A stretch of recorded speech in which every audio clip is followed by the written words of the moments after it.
who works for us and answers a lot of our email, she had to respond back. People were a little confused, trying to show you how much they screwed you over, which is really tactically inefficient and dumb. If you have a secret play that, say, works every 20 or 30 downs for like an automatic touchdown, you don't want to give up the secret mechanics of the play unless you have to, and you certainly don't want to telegraph what you're doing, right? 2012. It's secret. It's secret. Like, that's the whole thing. So if you had a secret plot to overthrow the 2020 election, interfere, and it worked exceedingly well, then don't brag about it. Just shut up and just do it again, right? Not that I'm recommending that or that's a good idea. I'm just trying to show you yesterday how, in light of the Dominion case, how the left needs to constantly stick it in your face. They need to stick it in your face. Today we're going to talk about it just in terms of tactics, because something broke yesterday. I think that's a really kind of shocking development. I'm surprised this guy came out at this point and is being really candid. I thought they would wait another 10 years before they admitted what they did. But first, just a recap of this yesterday's Time article. The secret history of the shadow campaign that saved the 2020 election. This is really a shocking reveal. They talked about their work, this cabal of people, the AFL-CIO, the Chamber of Commerce, and leftist groups, how what they were doing to interfere in the 2020 election, quote, touched every aspect of the election, changing voting laws, Zuckerbucks, lawsuits, armies of poll workers. Their words, not mine. Voting by mail. We talked about that all yesterday. Pressuring social media companies. They go on. Click through the other one. They go on. They touched. There was not a single component of the election they didn't touch. Time magazine by Molly. Oh, that's all right. It's good enough. The secret history of the shadow campaign that saved the Biden. It's good enough. Election. The next one lays out everything. They touched everything. Social media companies. They used disinformation. Blah blah blah to silence people. Now we find out. Pops last night. Wait, there's more. Like it's some kind of a infomercial. Is that guy Fred or Frank or Fritz or something? You're gonna love these nuts. There's more. John Solomon's excellent website. Him and Nick Givas. Good. Ex-top spy now admits that Hunter Biden laptop letter was designed to influence the 2020 election. Tony Blinken's involved. Folks, let me tell you something right now. You know this as well as I do. If you guys disagree, tell me this right now. Tony Blinken right now would have a SWAT team, i.e. Roger Stone style FBI at his house if Tony Blinken was a Republican. You're telling me, just so I'm reading this correctly, keep that up there for a second if you would, that the current Secretary of State was behind a massive disinformation campaign to interfere in an election, Hillary, to cause a geopolitical incident by blaming the Russians for a laptop unquestionably owned by one Hunter Biden? And he's the Secretary of State right now? Aren't there supposed to be 5? Read this.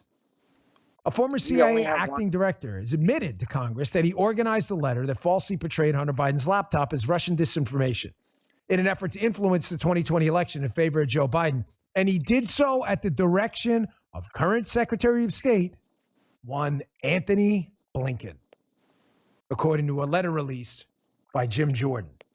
Boom! There it is. That's right, bitches. I live in Yuma, Arizona. Half of my customers don't even fucking speak English and got backpacks on them. They don't know how to count American money. I'm from Staten Island. I never, ever in my life had to ever fucking speak Spanish in Staten. But I moved here to Yuma. Well, of course. Yeah, I'm from the melting pot of America. Hello? Of the world. Never had to ever speak a foreign language. Except at my home. And it was Polish to my grandmother. And even that is spotty. From what I can remember. I'm trying to relearn it. Because of pride. I'm not very proud of Poland at this moment. But anyway, that's another day, another story. But seriously, I'm getting invaded through my backyard. Okay?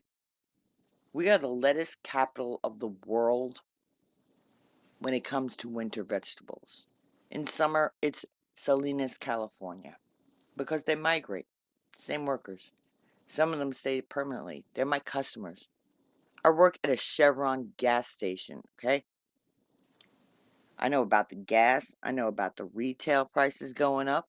I know about how senior citizens are spending $800 a day at times buying scratch tickets, hoping upon hope that they'll hit the big one. So that's where my Social Security money that comes out of my check is going to. Your fucking gambling habit. I got a phone number you can call. It's called Gambler's Hotline. And in Arizona, that little wench with the fucking glasses they put up in there as the governor. How can you get elected as governor when you barely had any signs in anyone's yards? No posters I could see here in Yuma County at all. Or any posters or signs on the side of the street, people's yards. None of it for Kitty Shot. I call her a puss. She's a puss.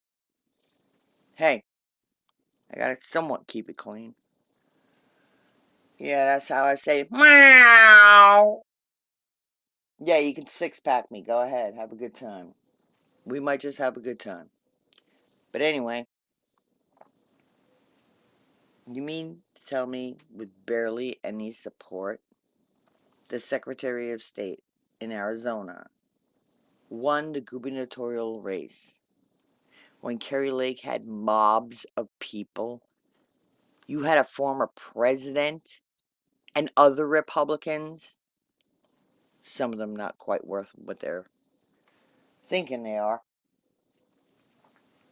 screaming her name that she was right. And I haven't heard one person in Arizona that has the balls to admit that Katie Hobbs ran a good, clean campaign. In Arizona, it is legal, not illegal, but legal, allowed by law, that you can take a picture of your ballot after you have made your choices. That does not mean you can take a picture or a video in the ballot box while you're making your choices. It is the results that you've chosen that get printed up. You are allowed to take a video or a picture of that in Arizona before it goes into the tally count machine. And I did in 2020 and I did in 2022. And I voted for Donald J. Trump and I voted for Kari Lake.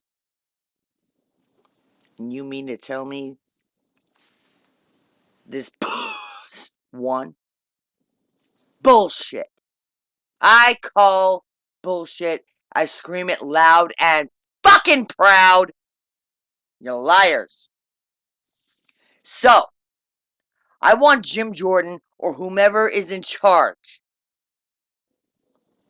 that is not a foe, but an ally within our MAGA movement, or our truth movement, I should say, because there are a few things, I can't even count them on one hand, but there are a few things about Donald Trump that I do not like. Sometimes you gotta know when to shut your pie hole up, okay? Some things should be kept close to the vest. Not like a flasher with his jacket open, okay? Not everybody needs to know it. And maybe not now. Maybe it's later. I never said you couldn't say these things. Sometimes your personal opinion is just a bit much. And we don't feel that way. Keep it close to your vest, bro. Because you're a genius of a man when it comes to business. And you're not stupid when it comes to politics. You've already had 4-year stint in the game. You know how it works. You thought you knew how it works, but you even had a few surprises, I'm sure. I'm absolutely sure. When it comes to Ukraine and Russia, I'll go on YouTube. I'll watch live webcams. And I'll just watch two of my greatest enemies kill each other. And smile. I don't care where the bombs land, as long as there's bombs in the air. You're doing me a favor. Thank you. However, it's not so much of a favor if it's costing us our own backstock, let alone supply of armaments, money, and fuel. And human beings, soldiers. Get them the fuck out. And as for Poland, the only reason why you're siding with Ukraine is because you know if Ukraine falls, you're next. My grandparents escaped World War I at ages 13 and 15. I wouldn't be here if they didn't. My grandmother's family was slaughtered. Her and one sister were left alive after being brutally raped by Germans. We hate Germans, we hate Austrians, and we most definitely hate fucking Russians. It is only the Ukrainian people that I feel bad for because they are like us. They just want to live, pay whatever they got to pay, and be left the fuck alone. What is so hard about that? You know, when you die, you can't take any of the shit with you. Why do you think the Egyptians, living human beings and worshippers of the Pharaoh, put things that he would need in the afterlife? Because he was incapable of taking it with him when he died. So all of you, after your riches and your baubles and your bars of gold and your shiny little diamonds, you ain't gonna take shit with you when you die. You come into this world with nothing. You only die and leave this world with your shitty or God-fearing true reputation. That's it. History. That's what you leave behind. The history you did from the moment you came in to the moment you left, however you were leaving this earth. And if we have our way, Benedict Arnold, you're treasonous. You're traitors. I look forward to the day where your feet cause a little breeze across my cranium top here, my scalp, and I feel a little, oh, is there a breeze blowing? Good, it's humid today. No, that wasn't a breeze. That was your feet kicking as you hang high from the rafters. I can't wait for that day.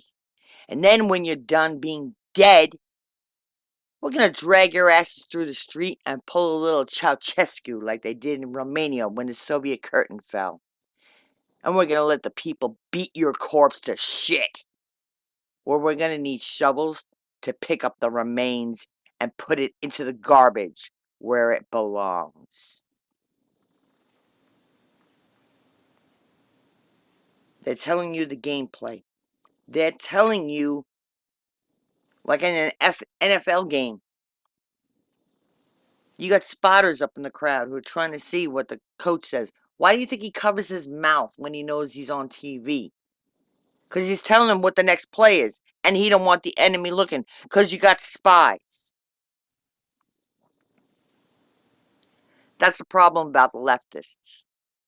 Commies, tyrannicals, authoritarians. They can't ever keep their mouths shut. They think they're all fucking big shit. And they gotta share their dirty little secret with someone. Genius move. Genius with a penis. Sorry. I'm a female, obviously. But that's why my two sons wanted to name their rock band Pen 1S. Genius, isn't it? Yeah, with a Pen 1S it is. Ha! Anyway, that is the article. That's how I feel. I'm not alone in this opinion. I am armed. Come for my gun, I dare you. You better be a better shot than me.